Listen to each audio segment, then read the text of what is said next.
Salam, perkenalkan nama saya Paulina Pedaduka, NIM 10220210054, kelas B, jurusan Pendidikan Kristen Anak Usia Dini, mata kuliah Pendidikan Kewarganegaraan. Di sini saya akan membahas materi tentang bagaimana esensi dan urgensi identitas nasional sebagai salah satu determinan pembangunan bangsa dan karakter. A. Menelusuri konsep dan urgensi identitas nasional. Secara etimologis, identitas nasional berasal dari dua kata, identitas dan nasional. Menurut Kamus Besar Bahasa Indonesia, identitas berarti ciri-ciri atau keadaan khusus seseorang atau jati diri. Kata nasional berasal dari kata national dalam bahasa Inggris. Dalam Kamus Besar Bahasa Indonesia, nasional berarti bersifat kebangsaan, berkenan atau berasal dari bangsa sendiri, meliputi suatu bangsa. Dalam konteks pendidikan kewarganegaraan, identitas nasional lebih dekat dengan arti jati diri, yakni ciri-ciri atau karakteristik, perasaan atau keyakinan tentang kebangsaan yang membedakan bangsa Indonesia dengan bangsa lain.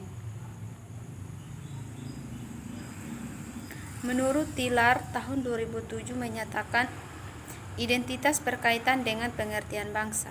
Menurutnya, bangsa adalah suatu keseluruhan alamiah dari seseorang, karena daripadanya lah seseorang individu memperoleh realitasnya. Artinya, seseorang tidak akan mempunyai arti bila terlepas dari masyarakatnya. Dengan kata lain, seseorang akan mempunyai arti bila ada dalam masyarakat. Dalam konteks hubungan bangsa, seseorang dapat dibedakan karena nasionalitasnya, sebab bangsa menjadi pencuri yang membedakan bangsa yang satu dengan bangsa yang lain. Menurut Soehardarsono tahun 2022 menyatakan jati diri adalah siapa diri Anda sebenarnya. Makna identitas dalam konteks ini digambarkan sebagai jati diri individu manusia. Jati diri sebagai sifat dasar manusia dinyatakan bahwa jati diri merupakan lapis pertama yang nantinya menentukan karakter seseorang dan kepribadian seseorang.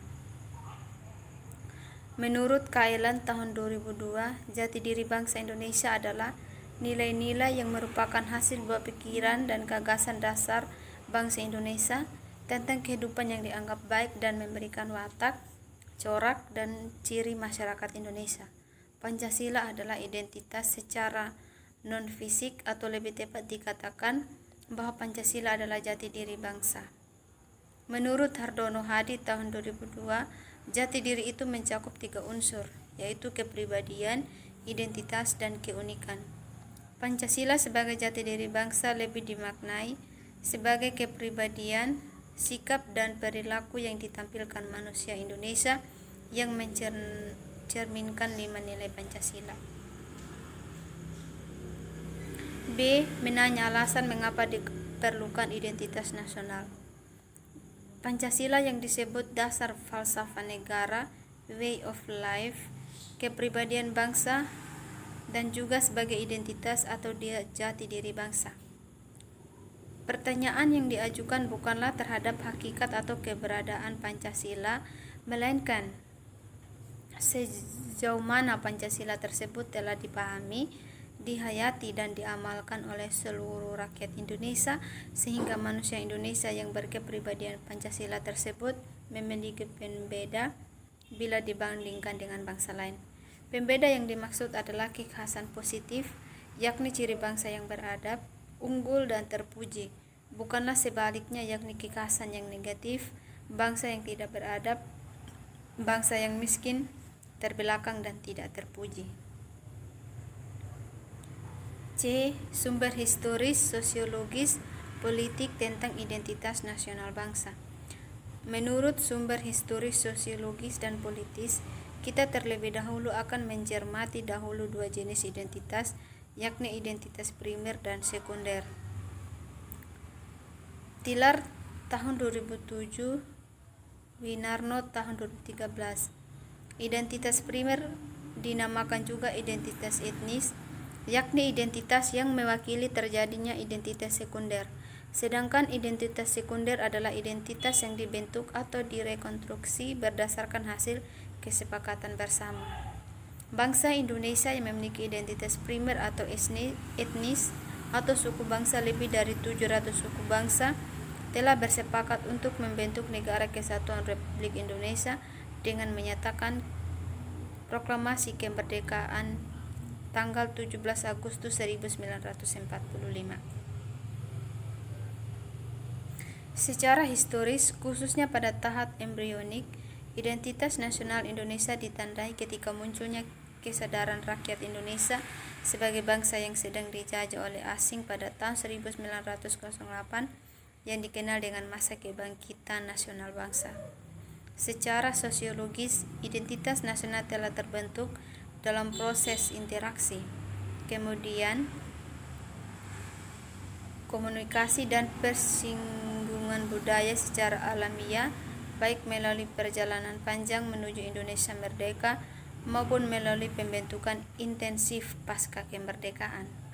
Secara politis, beberapa bentuk identitas nasional Indonesia yang dapat menjadi pencari atau pembangun jati diri bangsa Indonesia meliputi bendera negara sang merah putih, bahasa Indonesia sebagai bahasa nasional atau bahasa negara, lambang negara Garuda Pancasila, dan lagu kebangsaan Indonesia Raya.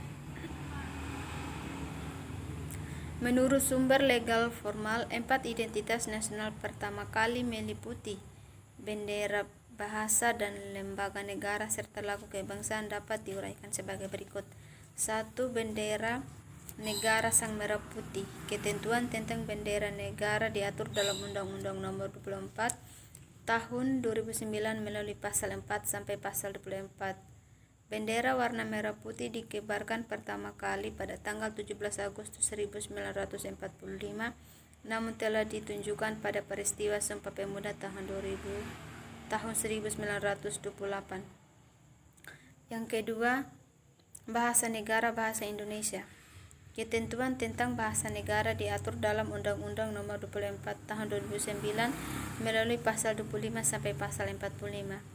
Bangsa Indonesia sebagai bangsa, bahasa negara merupakan hasil kesepakatan para pendiri negara Republik Indonesia. Bahasa Indonesia berasal dari rumpun bahasa Melayu yang dipergunakan sebagai bahasa pergaulan dan kemudian diangkat dan diikrarkan sebagai bahasa persatuan pada Kongres Pemuda II tanggal 28 Oktober 1928. 3. Lembaga Negara Garuda Pancasila. Ketentuan tentang lambang negara diatur dalam Undang-Undang Nomor 24 Tahun 2009 melalui pasal 46 sampai pasal 57. Garuda adalah burung khas Indonesia yang dijadikan lambang negara. Di tengah-tengah perisai burung Garuda terdapat sebuah garis hitam tebal yang melukiskan khatulistiwa. Pada perisai tersebut terdapat buah ruang yang mewujudkan dasar Pancasila sebagai berikut. 1. Dasar ketuhanan yang Maha Esa dilambangkan dengan cahaya di bagian tengah perisai berbentuk bintang yang bersudut 5.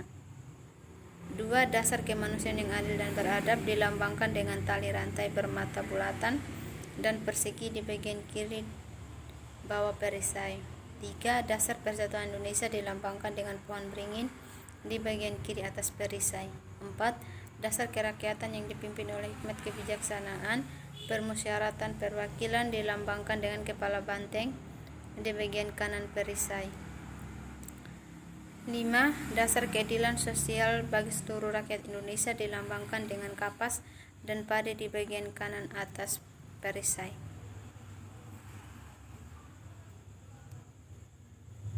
4. Lagu Kebangsaan Indonesia Raya.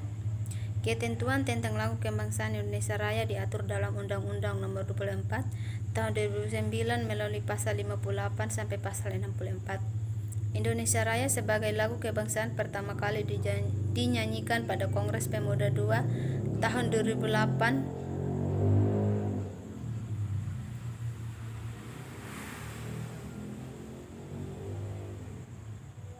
Kongres Pemuda II tanggal 28 Oktober 1928. Lagu Indonesia Raya selanjutnya menjadi lagu kebangsaan yang diperdengarkan pada setiap ucapan kenegaraan. 5. Semboyan Negara Bhinneka Tunggal Ika. Bhinneka Tunggal Ika artinya berbeda-beda tetapi tetap satu jua. Semboyan ini dirumuskan oleh para founding fathers mengacu pada kondisi masyarakat Indonesia yang sangat pluralis yang dinamakan oleh Herbert Feith tahun 1960, seseorang Indonesianis yang menyatakan bahwa Indonesia semboyan Bhinneka Tunggal Ika mengandung makna juga bahwa bangsa Indonesia adalah bangsa yang heterogen. Tidak ada negara atau bangsa lain yang menamai Indonesia dengan keanekaragamannya, namun tetap berkeinginan untuk menjadi satu bangsa, yaitu bangsa Indonesia. Dasar falsafah negara Indonesia Pancasila memiliki sebutan atau fungsi dan kedudukan dalam sistem ketatanegaraan Indonesia. Pancasila berfungsi sebagai dasar negara, ideologi nasional, falsafah negara, pandangan hidup bangsa, way of life, dan banyak lagi fungsi Pancasila. Rakyat Indonesia menganggap bahwa Pancasila sangat penting karena keberadaannya dapat menjadi perekat bangsa, pemersatu bangsa, dan tentunya menjadi identitas bangsa. D. Membangun argumen tentang dinamika dan tantangan identitas nasional Indonesia. Kasus dan peristiwa dalam kehidupan sehari-hari seperti yang sebagai berikut. 1. Lunturnya nilai-nilai luhur dalam praktik kehidupan berbangsa dan bernegara. Contoh, rendahnya semangat gotong royong, kepatuhan hukum, kepatuhan membayar pajak, kesantunan, kepedulian, dan lain-lain. Kedua, nilai-nilai Pancasila belum menjadi acuan sikap dan perilaku sehari-hari. Perilaku jalan pintas, tindakan serba instan, menyontek, plagiat, tidak disiplin, tidak jujur, malas, kebiasaan merokok di tempat umum, buang sampah sembarangan, dan lain-lain. Yang ketiga, rasa nasionalisme dan patriotisme yang luntur dan memudar, lebih menghargai dan mencintai bangsa asing, lebih mengagungkan prestasi bangsa lain dan tidak bangga dengan prestasi bangsa sendiri, lebih bangga menggunakan produk asing daripada produk bangsa sendiri, dan lain-lain. 4. Lebih bangga menggunakan bendera asing daripada bendera merah putih, lebih bangga menggunakan bahasa asing daripada menggunakan bahasa Indonesia. Yang kelima, menyukai simbol-simbol asing daripada lambang atau simbol bangsa sendiri, dan lebih mengapresiasi dan senang menyanyikan lagu-lagu asing daripada mengapresiasi lagu nasional dan lagu daerah sendiri. E. Mendeskripsikan esensi dan urgensi identitas nasional Indonesia.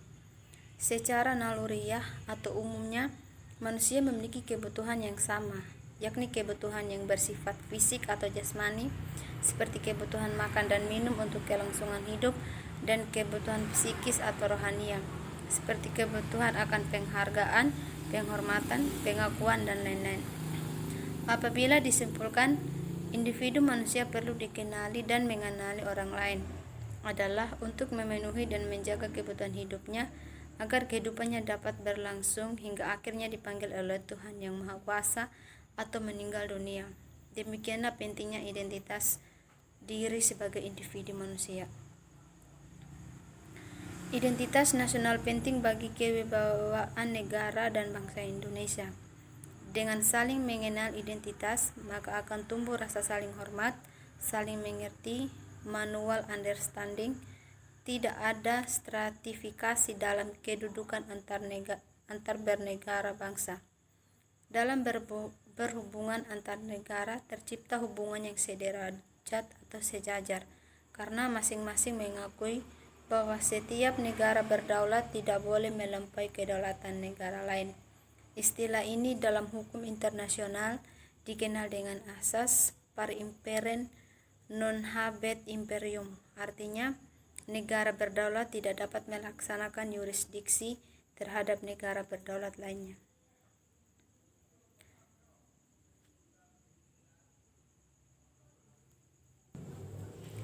D. Demikian materi yang dapat saya sampaikan. Salam dan terima kasih.